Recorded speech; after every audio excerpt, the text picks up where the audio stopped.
It's Monday, November the 7th, 2016, and this is your Barbados Day Evening Update. I'm Emmanuel Joseph. Thanks for joining us. Topping the news at this hour, the National Union of Public Workers is gearing up for possible industrial action as it meets an emergency session this afternoon with shop stewards from across the government service in anticipation of a response from the Public Service Commission tomorrow. General Secretary of the Union, Rosalind Smith, told Barbados Today this afternoon she expects to hear from the Commission tomorrow. Smith is on record as saying if the NUPW did not get a satisfactory response, it would go ahead with planned industrial action to pressure the government into reinstating Akani McDowell to the senior acting position from which he was removed and later reverted to his substantive post of Environmental Health Assistant 1. Minister of Finance Chris Sinclair says he is not prepared to sit back and allow Barbados to lose out on critical tax revenue at the national level.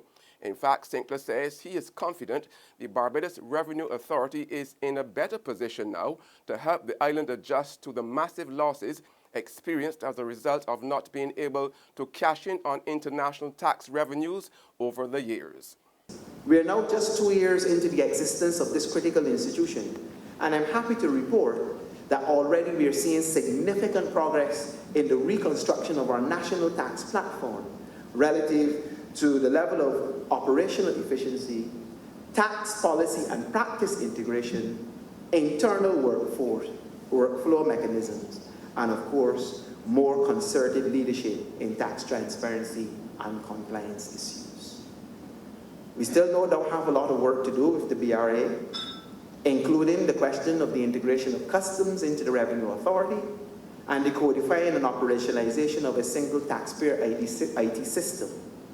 But I am extremely confident that the Barbados Revenue Authority will deliver many decades of excellent and proficient service to the people of Barbados. Sinclair was addressing the 37th Commonwealth Association of Tax Administrations annual conference at Hilton Barbados Resort this morning. And Minister of Consumer Affairs Donville Innes is warning that bad customer service could run away investors to the island. Addressing a seminar on standards at the Lloyd Erskine Sandifer Center this morning, Innes, who is also Minister of Industry and Commerce, cautioned local business owners as well that mediocre service could affect their bottom line. Customers cannot go to the BNSI and complain when they are not greeted with a friendly face at the business place. They will not go to the Department of Commerce when their letters to public and private places go unanswered after several months. But invariably, such customers can negatively affect your bottom line by what they tell their friends and families about your level of service. Visitors and investors may not phone the calling programs or complain about awful service at the bar, restaurant, or taxi driver or frontline officer. Investors will not write letters to the editors in local newspapers about the bad service levels in some departments here, but they will quickly exercise their options and take their holiday or their investments elsewhere. And Minister of Social Care Steve Blackett wants Barbadians to speak with one voice against the evil lifestyles that threaten the country's stability.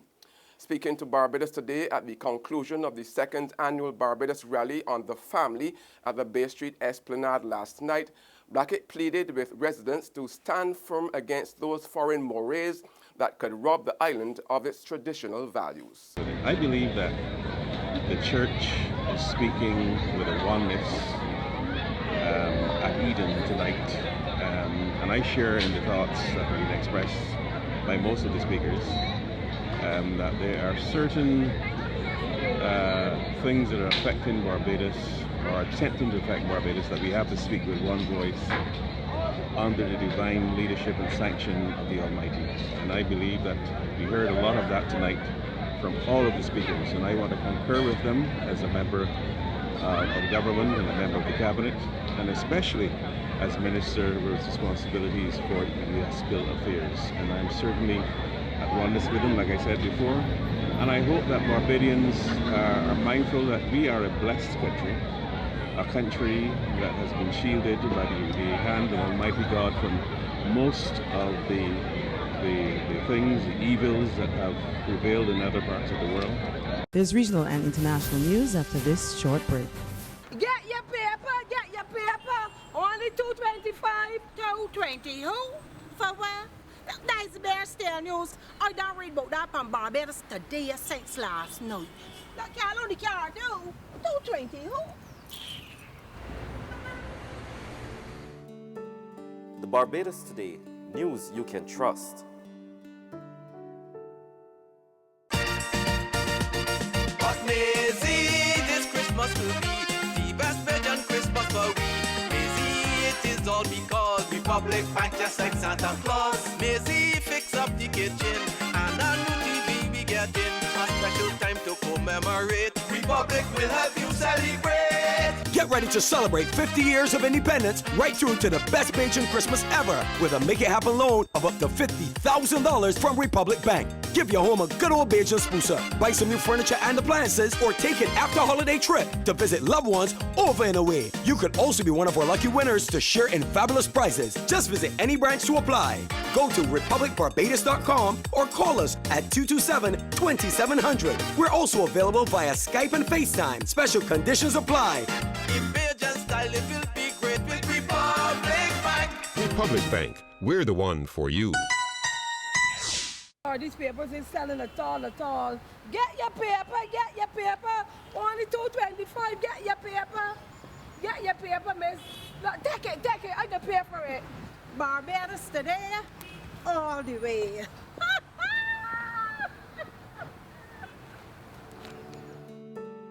The Barbados Today, news you can trust.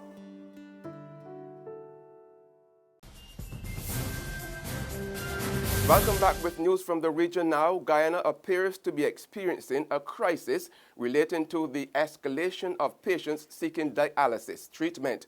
The only affordable healthcare institution available in the country to facilitate the more than 100 patients waiting in line does not have enough dialysis machines.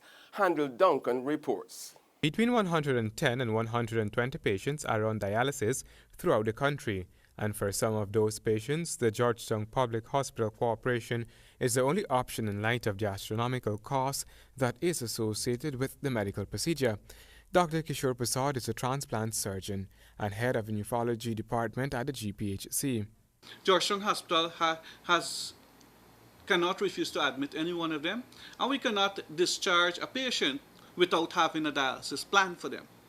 So if you come to the hospital and you require dialysis, well, we will treat you and you feel better.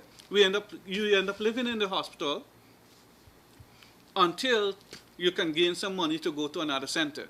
However, the dialysis center at the hospital is presently burdened, with only 5 machines running on a daily basis, while 2 are on standby. And on the international scene, Donald Trump and Hillary Clinton have been making a last-minute dash across swing states like Florida, Pennsylvania, and North Carolina as the 2016 presidential race enters its final hours. The two candidates have also gone north to Michigan and New Hampshire, two states Democrats have won in recent cycles but could flip this year. The numbers have begun to tighten as Election Day approaches amid crises affecting both Clinton and Trump. The final NBC News Wall Street Journal poll shows the race tightening near the finish line. Hillary Clinton has a 4-point lead. That's down by 4 points since October 13th. Donald Trump's running at 40% versus Hillary Clinton's 44%, but you can see he's gained 3% since October 13th. Gary Johnson running at 3%, losing 1 point. Jill Stein is steady at 2%. The gender gap in the race has Trump with a 5-point lead among men. That's a group that Mitt Romney won by 7 points in 2012. Clinton holds a 15-point advantage with women, a group that President Obama won by 11%. That's according to exit polls from the last election. Trump holds a 15-point lead. Look at this, with white voters, 38% for Clinton, 53% for Trump. Take a look at African Americans, though. Hillary Clinton's got 86% of that vote. Donald Trump enjoying 7% of it. And Latinos are voting for Clinton at a rate of 65% versus 20% for Donald Trump. That's news, but for the very latest, visit our website at www.barbadostoday.bb. Also subscribe to our e-paper email updates and like us on Facebook. We are also on Izumi Media in bus terminals or screenplay at supermarkets and gas stations near you, as well as Channel 99 on Flow TV and Mix 96.9 FM. I'm Emmanuel Joseph. Have a fantastic evening.